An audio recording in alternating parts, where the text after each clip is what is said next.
Muito bem, vamos agora ouvir o Bruno Caraza. Eu, Bruno, na sua ausência, já tomei a liberdade de fazer uma rápida apresentação da sua biografia. Disse que você é o homem do dinheiro.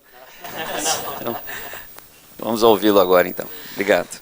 Bom, gente, muito obrigado. Queria começar pedindo desculpas e lamentando aqui o fato que eu perdi o início da apresentação, porque meu voo atrasou. Acho que essa mudança de tempo aqui em São Paulo comprometeu, e foi encavalando os voos aí, e aí tive que perder o início. Estou muito feliz com o convite. Agradecer ao Rogério aí pelo convite e a Cláudia pela logística, e cumprimentar aqui o pessoal da mesa. É um assunto fascinante. Acho que tem muitas interseções com o que eu vou falar agora. Mas o meu foco aqui é um pouco um lado mais institucionalizado dessa criminalidade, né, no Estado brasileiro. Vou falar um pouco de corrupção e como que a corrupção ela chega no sistema político brasileiro e se desenvolve nos últimos tempos. Queria começar com esses dias eu li esse trecho num documento que eu estava analisando e eu achei ele bem interessante. Vou ler para vocês. O crescimento das grandes empresas construtoras dá-se à sombra do Estado brasileiro nas últimas décadas de uma forma tal que essas empresas se encontram hoje firmemente encravadas na estrutura da administração pública. Se no início a relação entre Estado e as firmas era externa, isto é, o Estado controla a obra e a empreiteira realiza, surgindo a corrupção na medida em que a empresa paga propina para conseguir a concorrência, ou o governante a pede para entregá-la, hoje a relação é muito mais complexa. As grandes empreiteiras estabelecem prioridades de investimento, atuam na elaboração do orçamento, incluindo seus projetos e descobrindo os caminhos da liberação de verbas, contribuem para a eleição de governantes que lhes sejam simpáticos ou de bancadas que votem seus projetos. Enfim, influenciam enormemente na formação dos quadros políticos e administrativos e acabam comandando o orçamento público. Achei esse texto interessante e eu queria fazer um desafio para vocês identificarem qual escândalo de corrupção que isso se refere. Vocês acham que isso está relacionado à Lava Jato? Isso está relacionado aos casos do metrô e do Rodanel aqui em São Paulo, a Operação Castelo de Areia, que aconteceu em 2009, aos anões de orçamento em 93, ao esquema PC Farias de 92, ou a todas as anteriores. Bom, é só uma brincadeira. Esse trecho é do relatório da CPI do caso PC Farias, em 92. E esse modus operandi aí do sistema de corrupção brasileiro, né, envolvendo as grandes empresas e os grandes políticos, ele se repete com maior ou menor grau de sofisticação, ao longo de todos esses grandes escândalos de corrupção que perpassam aí os últimos 30 anos, isso pelo menos o que tem documentado, porque se a gente pesquisar lá para trás, isso vem, sei lá, da construção de governo militar, construção de Brasília, ou, sei lá, Pedro Álvares Cabral, capitanias hereditárias, por aí vai. O que eu acho interessante é que quando a gente analisa os personagens envolvidos, então todos esses escândalos, eles têm as mesmas empreiteiras e as grandes empresas. Você tem muitos políticos que são aí, no caso dos anões do orçamento, que é de 93, aconteceu a mesma coisa que a Lava Jato. A Polícia Federal fez uma batida na casa de um executivo da Odebrecht e pegou uma planilha com nomes de políticos e respectivos valores, como foi na Lava Jato. Existem políticos na lista da Odebrecht de 93 que estavam na lista da Lava Jato agora, em 2017. Então, os personagens se repetem, o uso de intermediários, lobistas, doleiros, marqueteiros também se repete ao longo da história. Outro caso interessante é que, nesse mesmo caso dos anões do orçamento em Brasília, o lobista da Odebrecht se chamava Cláudio Melo. E o lobista da Odebrecht na Lava Jato se chamava Cláudio Melo Filho. Ou seja, passa de pai para filho, como as empresas, grandes empresas passam de pai para filho, como os políticos também, a classe política também vai passando de pai para filho. E os objetivos são os mesmos, né? No caso das empreiteiras, o superfaturamento de obras públicas, mas no caso de bancos, de grandes empresas em geral, tem benefícios fiscais, regulação, acesso a crédito do BNDES e por aí vai. E os métodos também são muito similares, né? Caixa 2, contas em paraísos fiscais, propinas sendo distribuídas em mochilas e por aí vai, lavagem de dinheiro. E o que é interessante são valores crescentes, né? O caso do PC Farias, a Odebrecht, naquela época, foi acusada de depositar 3 milhões de reais na campanha do Collor, né? E a Lava Jato a gente acabou vendo que foram 3 bilhões de dólares que ela movimentou de 2006 a 2014, não só aqui no Brasil, mas na América Latina, na África. Então, os valores vão crescendo ao longo do tempo. Eu estou pesquisando isso desde 2011, 2012, e a gente acaba criando uma afeição com determinados personagens, né? Eu acho o Gedel é um dos meus malvados favoritos aí. Você vê, o Gedel, ele é filho de deputado, desde o início da carreira dele, ele é envolvido em casos de corrupção. Desde que tinha 25 anos, era diretor do Banco do Estado da Bahia, né, ainda era estatal naquela época, foi acusado de fraudes. Depois ele foi envolvido no caso dos anões do orçamento, ele era um dos anões do orçamento, acabou sendo absolvido. Quando o ministro, ele foi acusado de direcionar obras para a Bahia, ao invés de para onde precisava. Então, ele respondeu o processo no TCU e é o dono dos 51 milhões que foram encontrados na casa dele, né, recentemente, né? E vendo essa história do Gedel, é um cara que, ele, apesar de todas essas acusações, né, ele é sistematicamente reeleito, ou se ele não é reeleito, ele ocupa postos chaves no governo federal desde sempre, né? Passando pelo governo do Fernando Henrique, governo do Lula, governo da Dilma, governo do Temer, ou ele foi ministro, ou ele foi líder do governo, de qualquer um desses governos, seja do PT, do PSDB ou do PMDB, foi vice-presidente da Caixa Econômica, e aí eu me pergunto como que uma figura dessas, apesar de tanta suspeita sobre o comportamento dele, comportamento ético dele, como ele é sistematicamente reeleito, ou se ele não é reeleito, ele ocupa postos chaves, né? Então, acho que é uma figura que me leva a pensar, e se a gente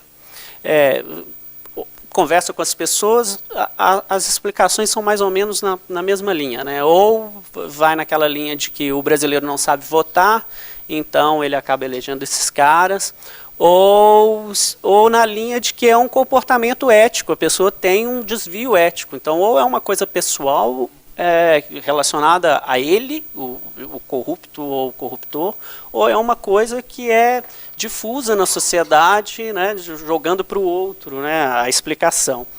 Mas se a gente observa esse fenômeno da corrupção no Estado brasileiro, ele, até pela recorrência e essa semelhança de métodos, como eu mostrei para vocês, a gente pode observar que, da mesma forma que o Gabriel está falando dessa lógica aí da atuação do PCC, há uma lógica econômica no fenômeno da corrupção no Brasil, né? A gente pode explicar isso por uma série de chaves aí que a gente usa na economia, né?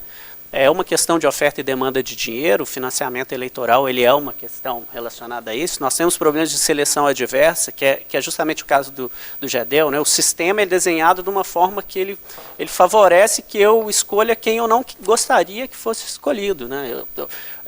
Com certeza, quando se escreveu a Constituição, não se imaginava que o resultado seria favorecer a ascensão dessas pessoas. Então, temos um problema de risco moral, né? Depois que os caras são eleitos, há uma série de incentivos que fazem com que eles assumam esse comportamento.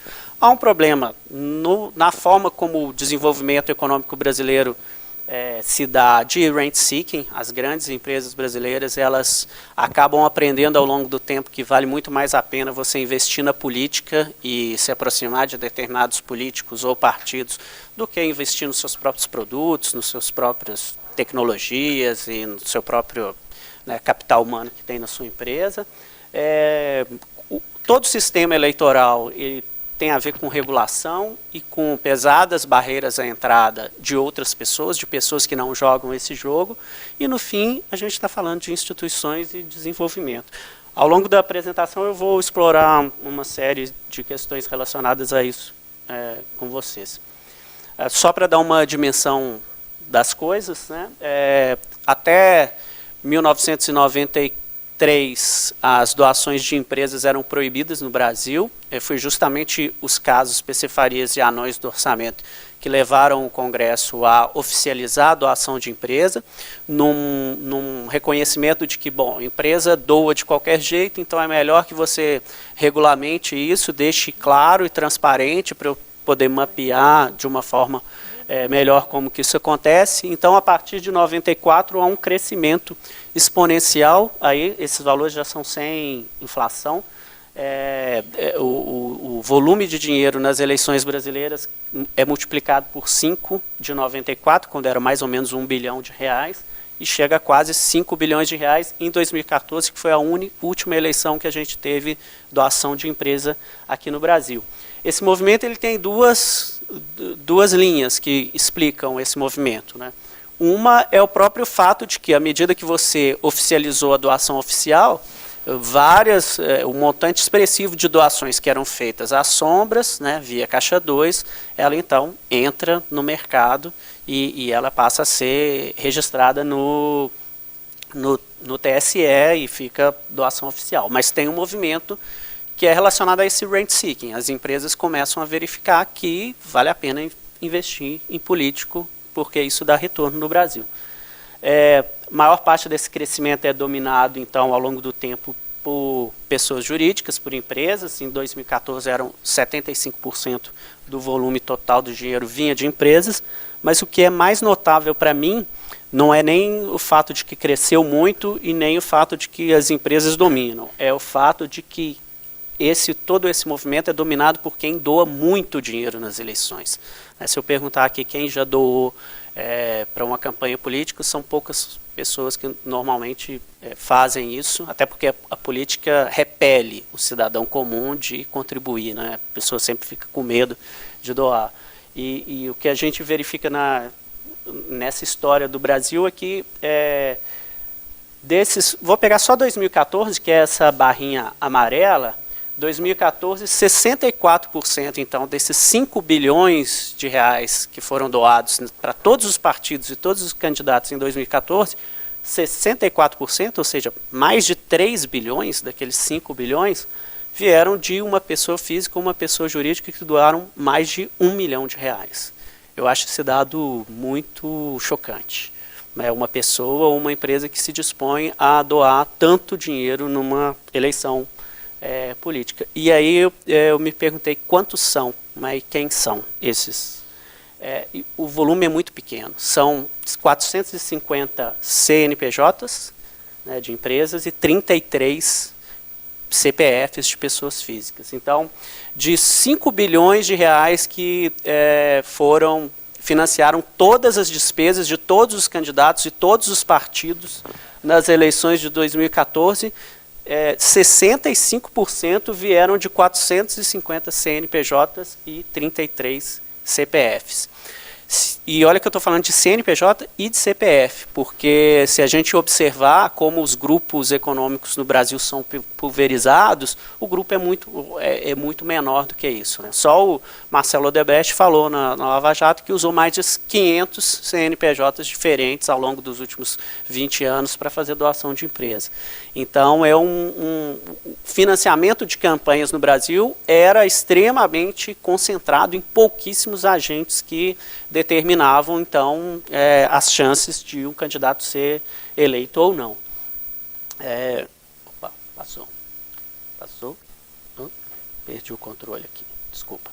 É o caso do Ike Batista, né, que foi um dos que mais colocaram dinheiro como CPF, né, e ele fala que ele doava como um brasileiro, que achava que essa era a contribuição política dele para que a democracia continuasse fluindo, né. Então, essa meio que o discurso, né, que perpassava tudo isso.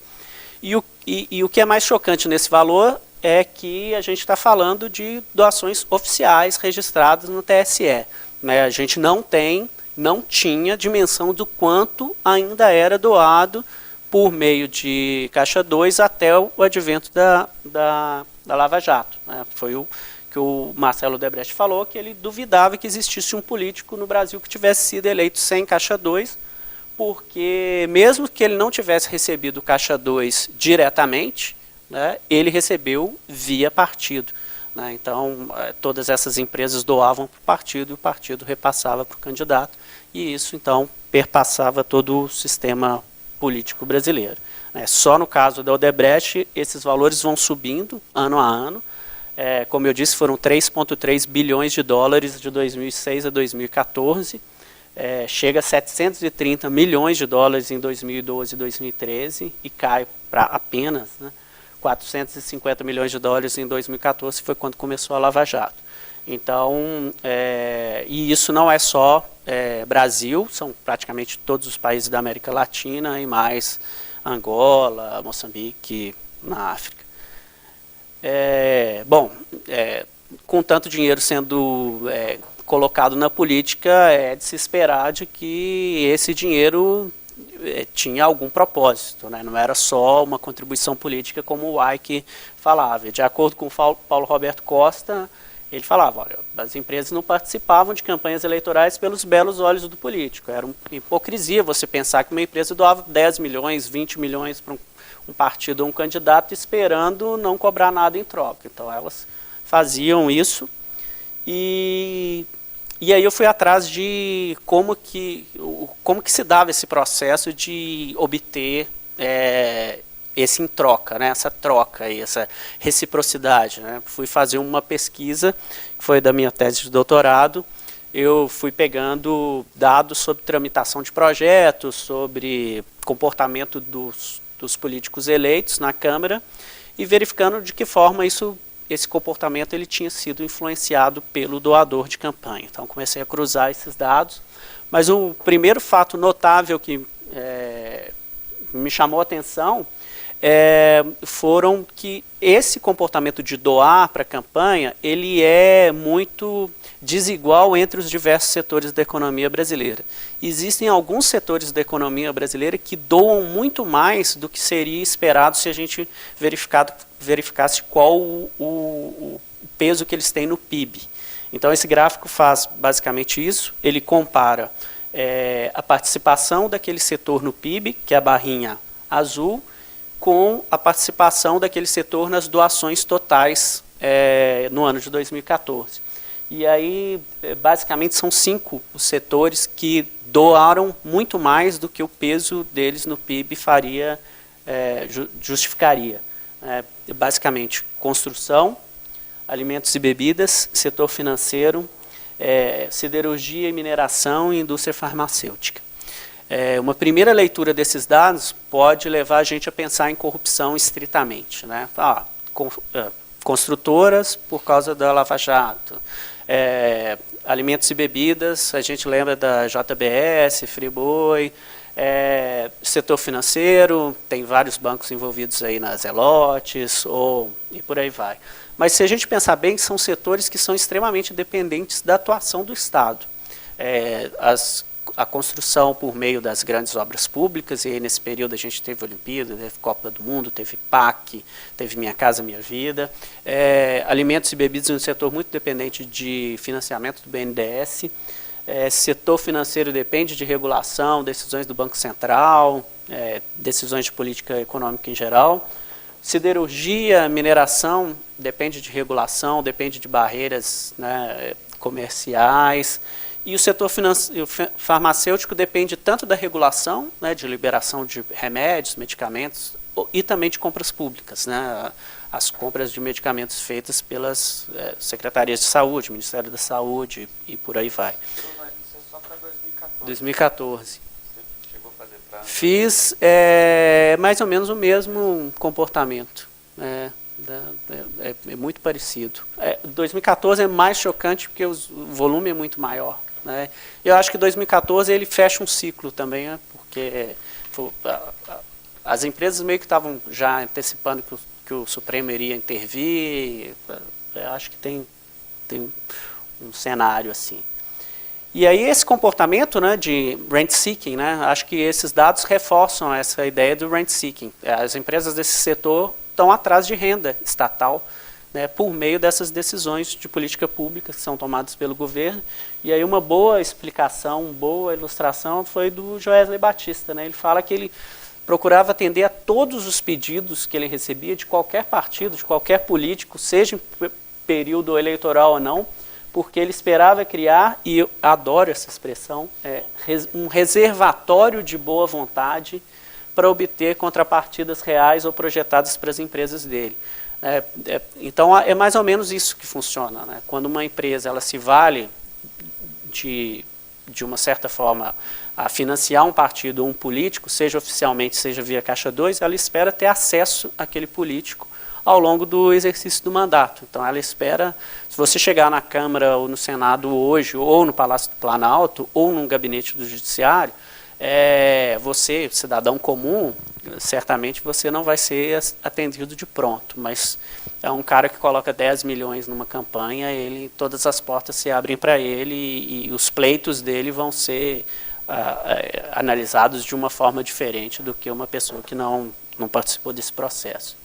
É interessante notar que esse processo ele não tem nada de ideológico, né, de aproximação das empresas. E uma forma de ilustrar isso é o comportamento PT-PSDB, né? Isso é a eleição de 94 e cada bolinha dessa é um CPF, um CNPJ que doou mais de R$1 milhão na campanha de 94. E a gente vê que a maior parte das bolinhas estão concentradas no eixo do PSDB, o que é natural, né? Além do PSDB sempre ter tido um discurso mais pró-mercado, coisa que não era o caso do PT em 94, o PSDB tinha mais, o Fernando Henrique tinha muito mais chance de ser eleito em 94 por causa do Plano Real. Nem se fala em 98, né, que foi muito mais fácil ainda ele ser reeleito. Mas à medida que o PT vai amaciando o discurso dele em relação ao mercado, e 2002 tem a Carta ao Povo Brasileiro, e o PT começa a crescer no Brasil e se torna uma força que começa a ter grandes perspectivas de assumir o governo federal, a distribuição das bolinhas as bolinhas começam a cair. E aí elas vão migrando, e é interessante que as bolinhas também vão se expandindo, né? Porque vão sendo mais empresas e pessoas com mais de R$1 milhão sendo colocadas nas campanhas. Então, quando a gente olha 2010, a eleição da Dilma, você já vê que já tem a nuvem das bolinhas migrou bastante para o PT, porque naquela época as chances do PT eleger Dilma eram muito maiores, né? E 2014, que é uma eleição muito polarizada entre a Aécio e Dilma, a distribuição se espalha entre os dois lados como prova de que quem tem dinheiro, ele colocou um pé em cada uma das canoas, né? Colocou, independentemente de quem ganhar, eu quero contribuir para essa campanha, porque isso, exatamente. Outro fato que mostra isso é como o PT se torna, então, atraente para esses grandes doadores, né? O PT atraía muito pouca doação de pessoa física e jurídica comparado com o PMDB e o PSDB, né? Que sempre foram partidos mais palatáveis para o mercado. E à medida que o PT chega ao poder, ele começa a atrair muito mais dinheiro de doação, até chegar a 2014, quando ele efetivamente supera tanto o PMDB quanto o PSDB. Então, isso são evidências de que o dinheiro não tem ideologia. Quem doa um volume tão grande de dinheiro numa campanha, ele quer ficar próximo do poder, independentemente de quem esteja lá. E essa lógica dá resultado, né? Isso é evolução da receita bruta do grupo Odebrecht ao longo do tempo. Então ela vai subindo ano a ano até 2015, cai em 2016 porque o Odebrecht já estava enrolado na Lava Jato, e a JBS mesma coisa, né? Vai subindo são as duas empresas, né, mais, acho que um comportamento mais nítido nesse período. Mas como que, então, esse processo se dá? Né? Ele se dá de diversas formas. Um outro desses malvados favoritos que eu me afeiçoei, né, entre aspas, ao analisar as delações da Lava Jato, é o Lúcio Funaro.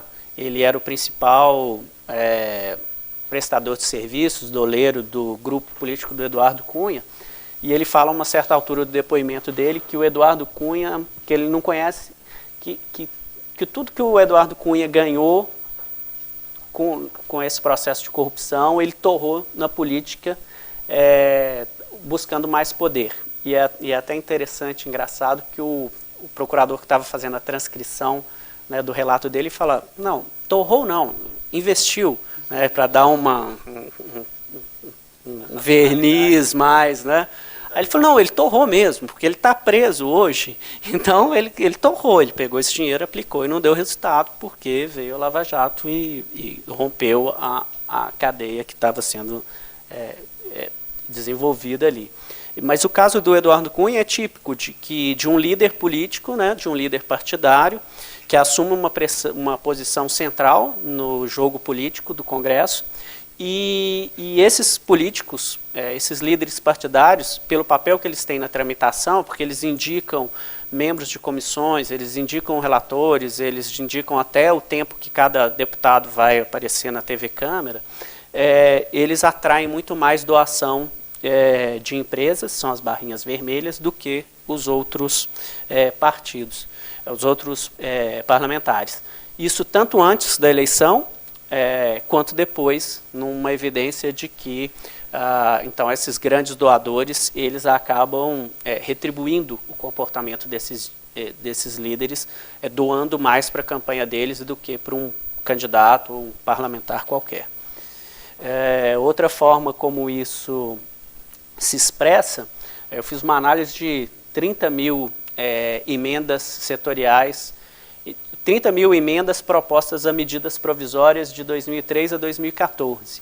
E pegando aquelas que tinham um conteúdo financeiro ou setorial expresso, né, lendo a justificativa, falava-se, essa emenda pretende beneficiar o setor de saúde ou o setor de cirurgia. Eu fui verificar se o parlamentar que propunha aquela emenda, ele tinha recebido doação daquele setor. E eu constatei que mais da metade desses casos, 55% deles, quando o parlamentar propõe uma emenda que tem o endereço certo para determinado setor, aquele parlamentar recebeu doação daquele setor. Então, é uma outra forma como esse dinheiro caminha. Outra forma é a participação dos relatores, que são figuras essenciais na tramitação de um projeto. O relator, ele determina qual emenda vai entrar ou qual não vai ser, ele impõe alterações, ele propõe um substitutivo para um texto. Então, ele é uma figura central na tramitação de um projeto, e aí a gente pode ver que cada bolinha dessas aqui é um parlamentar, e o tamanho da bolinha é o número de relatorias daquele parlamentar de não está aqui, mas de 2001 até 2017. E a gente vê o tamanho da bolinha do Romero Jucá, que a própria Odebrecht ele foi chamado por aquele Cláudio Melo Filho, lobista que eu falei antes, o resolvedor geral da República, que era um cara que ele era procurado pela Odebrecht para resolver até para defender os interesses da empresa, como ele tem proeminência na tramitação dessas medidas provisórias, que são só medidas provisórias. E todas essas bolinhas coloridas são, então, relatores que ou receberam doações oficiais ou receberam doações de Caixa 2, ou eram pessoas indicadas como contatos próximos da Odebrecht, com base nessa delação do lobista Cláudio Melo Filho. Então, ao controlar o processo de indicação de relatores, essas empresas, então, elas também controlam o resultado das leis que estão sendo decididas no Congresso. Outra forma de controlar o processo é a presença em comissões. Esse gráfico parece meio confuso, mas eu vou resumir, até porque o prazo está curto. Cada vértice desse polígono é uma comissão. E quanto mais próximo o gráfico tiver do vértice, significa que cada um desses setores, que é agropecuária, financeiro, infraestrutura indústria e infraestrutura, tem parlamentares que receberam doações naquela comissão. E o que esse gráfico mostra em linhas gerais? Como seria de se esperar, comissões que tratam do interesse desse setor têm mais parlamentares que receberam doações daquele setor. Então, se você olha a Comissão de Agricultura, ela tem mais parlamentares que receberam doações do setor do agronegócio. Da mesma forma que a Comissão de Finanças e Tributações também recebe mais doações do sistema financeiro, e por aí vai. Mas o que é mais chocante para mim nesse dado é a comissão contrária, né, o espelho dessa comissão.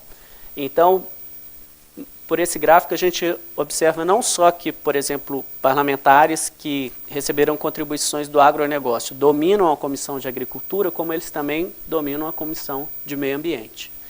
E, da mesma forma, os outros do sistema financeiro ou do setor industrial dominam a Comissão de Defesa do Consumidor, que são comissões que poderiam, por exemplo, aprovar projetos que seriam contrários ao interesse desses grupos econômicos. Então, ao controlar a comissão, que é onde o jogo é realmente jogado, onde uma proposição ela morre geralmente, porque só vai ao plenário aquela proposição que já está combinada, já está acertada, esse gráfico mostra que o jogo é jogado tanto para promover quanto para barrar uma pauta negativa desses setores. Bom, mas aí vocês vão falar, então, mas 2015 o Supremo ele proibiu a doação de empresas e tudo isso mudou. Bom, não é bem assim. A gente, teve uma mudança, pelo menos nesse mercado oficial de doação, realmente as empresas foram proibidas de doar. O volume de dinheiro nas eleições brasileiras caiu, isso é um estudo do CEPESP, caiu de 2014 para 2018, então daqueles 5 bilhões caiu para em torno de 3,100. Então o volume de dinheiro foi reduzido nas últimas eleições e a gente viu uma mudança, né? O que era o dinheiro, se a gente tinha 70% de dinheiro de empresas, agora a gente tem 70% de dinheiro público. E isso tem repercussões sobre o sistema político e sobre a corrupção, da mesma forma que a gente tinha antes, né? Mas com algumas nuances. Falando um pouco, então, de como esse sistema eleitoral ele impõe barreiras à entrada na política, esse gráfico mostra a distribuição de dinheiro no PMDB em cada um dos diretórios estaduais nas últimas eleições. E a gente vai ver que, primeiro, a distribuição em cada estado ela é muito díspare, então, em geral, a maior parte dos candidatos recebe muito pouco do partido, e algumas figuras desses partidos, elas recebem a maior parte do dinheiro. E aí a gente vai ver o poder que os caciques partidários têm ainda hoje na política brasileira. Então, se você olha na Bahia, por exemplo, a maior doação vem do Lúcio Vieira Lima, que é irmão do Gedel. Se a gente olha o Pará, é a Elcione Barbalho, ex-esposa do Jader Barbalho. Se a gente olha Rondônia, é a Marinha Halpe, né, do Valdir Halpe. Se a gente olha, aí vai, Dulce Miranda, em Tocantins, os Alves, lá no Rio Grande do Norte, a Daniele Cunha, que foi quem mais recebeu dinheiro do PMDB no Rio, disparado. E aí então a gente vê a proeminência então, dos líderes partidários e a gente vê um fato interessante também. Nessas eleições, a gente tem várias mulheres despontando como as maiores recebedoras de dinheiro nas últimas eleições, fato que nunca aconteceu na história política brasileira. Por quê? Porque o TSE determinou que 30% do dinheiro deveria ser repassado a candidaturas femininas. O que os partidos fizeram? Deram dinheiro para as esposas, filhas e ex-esposas dos caciques políticos. Então, isso impõe uma grande barreira à entrada de novas lideranças políticas no sistema político brasileiro, e isso, de certa forma, favorece que esses grupos que cresceram envolvidos com corrupção, eles se perpetuem na nossa política. Isso vale para o PMDB, mas vale para o PSL, né, que o Luciano Bivar, que é o dono do partido, ele recebeu 3 vezes mais o dinheiro que o partido deu para o Bolsonaro, que era o candidato a presidente. Então, a distribuição é muito díspara em todos os partidos. E a gente ainda, mesmo com a proibição de doação de empresa, a gente continua tendo uma correlação positiva entre votação e arrecadação. Em geral, quem arrecada mais tem maiores chances de ser eleito. Acho que eu pulei um gráfico. Acho que eu não coloquei um gráfico. Bom, desculpa. Era um gráfico que eu mostrava como que em cada um dos partidos, em geral, quem recebeu mais tem muito mais chance de ser eleito do que quem não recebeu. Fico devendo aí para vocês. Bom, e o que a gente pode pensar para frente, né, em relação a esse sistema? Com essa decisão do Congresso de colocar mais dinheiro nas campanhas, mais dinheiro público nas campanhas, e a perspectiva é que isso aumente nos próximos anos, né? O Congresso está debatendo agora se vai passar o fundo de 1,7 bilhão para 3,7 bilhões, né, nas próximas eleições do ano que vem. A perspectiva é que esse dinheiro, que tem regras específicas que privilegiam quem foi bem na última eleição, então ele tem um sistema que vai se prorrogando, ele continue. Então a perspectiva, sem contar esse aumento, é que o PSL e o PT recebam em torno de 700 milhões até 2022 de dinheiro público, muito mais do que PMDB, PSDB e por aí vai. Então, é uma perspectiva de continuar a polarização.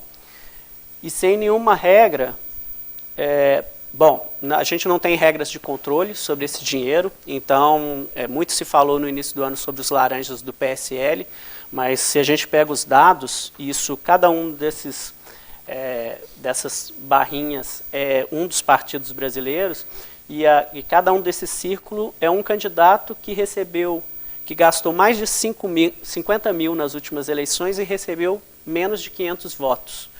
E aí a gente vê, ou seja, um candidato que tem vários indícios, vários suspeitos que eles sejam laranja. E eles acontecem em todos os partidos brasileiros. Por quê? Porque a gente está colocando mais dinheiro público nas campanhas sem nenhum controle para verificar como que esse dinheiro é gasto. Então, esse processo continua. E um outro problema que eu identifico, eu acho que o Rogério está até muito mais habilitado a falar sobre isso, que ele acompanha de forma muito mais profunda esse fato do combate à corrupção, mas me chamou a atenção, fiz uma consulta pela Lei de Acesso à Informação para a Polícia Federal para eles me darem o número de operações realizadas pela Polícia Federal de combate à corrupção nos últimos anos. E aí a gente vê que eram bem poucas, isso tem um crescimento muito grande, principalmente com a Lava Jato, mostrando que a Lava Jato também teve um efeito de demonstração nas outras unidades, acho que talvez tenha levado até uma competição interna na polícia, talvez, mas o fato é que cresceu bastante e em 2019 essas operações caíram drasticamente. Isso fica expresso no número de mensal, né, que aí tira aí a questão de que 2019 não fechou ainda, mas se a gente olhar a média mensal de operações da Polícia Federal em 2019, ela é 25% abaixo do que foi em 2018, então tem uma reversão aí em curso.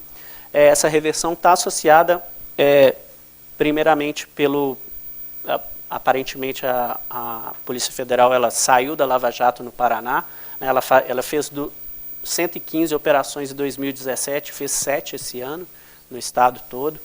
E, curiosamente, o estado que mais cresceu em operações na Lava Jato é mais ou menos São Paulo, mas outro que cresce bastante nos últimos anos é o Rio de Janeiro, e justamente no momento em que a Lava Jato, a Polícia Federal encontra-se, né, justamente no Rio de Janeiro, sendo ameaçada de uma intervenção política aí, trocando os seus superintendentes. Então, o cenário nesse combate à corrupção no Brasil está bem complicado, com ações vindas do Legislativo, ações vindas do Judiciário, né, relacionadas ao COAF, por exemplo. E aí, diante dessa evolução que eu passei para vocês, e só para a gente concluir, eu fico pensando como que a gente pode lidar com esse problema sem fulanizar, sem identificar que isso seja um problema isolado desse ou daquele agente, ou dessa ou daquela empresa, mas pensando nisso numa forma global e encarando o fato de que a corrupção no Brasil é um fenômeno sistêmico que tem, inclusive, repercussões no tráfico, no crime organizado e por aí vai. Acho que o primeiro caminho seria a gente pensar num sistema político eleitoral que tenha eleições mais baratas. E isso não quer dizer, posso imprimir santinho ou ter outdoor. Não, é muito mais do que isso. O fato é que no Brasil as eleições são muito caras porque elas são disputadas em distritos eleitorais muito grandes, que são os estados, né, e isso faz com que, num quadro em que os partidos eles são muito frágeis no Brasil, com pouca identificação com o eleitor, então isso faz com que um candidato para ser eleito ele tenha que fazer uma campanha com um público muito grande, num território muito grande, isso para se destacar frente a centenas de milhares de outros candidatos. Então isso torna a eleição muito cara porque ela é individualizada e eu tenho que me destacar na multidão. Então esse é um problema sério que existe no Brasil e no mundo inteiro a gente resolve esse problema com duas saídas, todas elas com prós e contras. Ou você tem um sistema distrital, então eu reduzo o território para o mínimo possível e aí a eleição fica mais barata porque os eleitores estão ali perto, ou eu transfiro a disputa do plano pessoal para o plano partidário. Então eu adoto o sistema de lista fechada e aí a eleição fica mais barata porque são os partidos disputando os votos e não centenas de milhares de candidatos. Então, com isso, a gente atacaria um problema de demanda de dinheiro se a gente reformasse o sistema nessa linha, que foi o contrário do que o STF fez. Quando o STF ele proibiu doação de empresa, ele atacou a oferta de dinheiro. E a gente sabe em economia que quando você ataca um problema de oferta, se a demanda não altera, eu busco obter esse bem de outras formas. Então, se eu preciso de dinheiro, eu vou atrás de outras formas. E o sistema partidário brasileiro buscou esse dinheiro de várias formas, essa solução para esse problema. Uma, já falei, foi buscar no orçamento público. Então, esse dinheiro não vem mais da empresa, então agora ele vai vir do orçamento. Outra forma é buscar candidatos que não precisavam de dinheiro. E aí você vai atrás de milionários, você vai atrás de líderes religiosos, né? E aí esse fenômeno que o Gabriel falou tem tudo a ver com esse processo. Bom, eu tenho menos dinheiro, então eu vou atrás de candidatos que não precisam do dinheiro, porque eles já têm um rebanho de potenciais eleitores próprios. Ou eu vou para o mercado ilícito. Então eu vou para doação via Caixa 2, como as empresas faziam e certamente continuam fazendo, ou eu vou para o tráfico, por exemplo, para o crime organizado. Então, isso gera essas repercussões. Outra forma da gente atacar, então, o problema da corrupção na política é aumentar o custo de entrada e a permanência de partidos, né? Com uma decisão errada do STF nos anos 2000, de tornar inconstitucional uma mudança constitucional que colocou a cláusula de barreira, você gerou uma proliferação de partidos de aluguel que nada mais faziam do que vender acesso a horário de televisão e rádio e participar de coligações. Então, a gente precisa de um sistema com cláusulas de barreira mais estritas e regras de financiamento que façam com que esses partidos não dependam do dinheiro público. O partido seja forçado a ir atrás do eleitor, não só a ponto do eleitor votar nele, mas que convencer o eleitor a colocar a mão no bolso e patrocinar as suas campanhas, né? Então, a gente precisa caminhar nessa linha.